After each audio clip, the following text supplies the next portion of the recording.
আপনার মন খারাপ হলে আপনি এই সূরাটা পড়বেন, আপনার মন ভালো হয়ে যাবে। এটাকে দি অ্যান্টি ডিপ্রেসেন্ট সূরা বলে, মানে ডিপ্রেশন কাটায় ফেলে।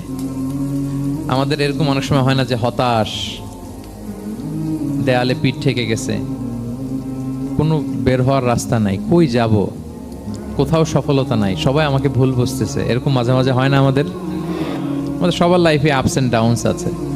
আপনি যখন ভারাক্রান্ত হবেন, কষ্টে থাকবেন, এই সূরাটা পড়বেন, দেখবেন যে আপনার ডিপ্রেশন দূর হয়ে গেছে। আল্লাহর হাবিব সাল্লাল্লাহু আলাইহি ওয়াসাল্লাম যখন এরকম ভারাক্রান্ত ছিলেন, চিন্তিত ছিলেন, তখন আল্লাহর হাবিব সাল্লাল্লাহু আলাইহি সাল্লামকে চিন্তামুক্ত করবার জন্য আল্লাহ তাআলা এই চমৎকার সূরাটি নাজিল করেছেন। আল্লাহ নাজিল করলেন, আউযু বিল্লাহি মিনাশ শাইতানির রাজিম, বিসমিল্লাহির রহমানির রহিম, ওয়াদ-দুহা ওয়াল-লাইলি ইযা সাজা মা ওয়াদ্দাআকা রাব্বুকা ওয়া মা ক্বালা ওয়ালাল আখিরাতু খায়রুল লাকা মিনাল উলা ওয়ালা সাওফা ইউ'তিকা রাব্বুকা ফাতারদা।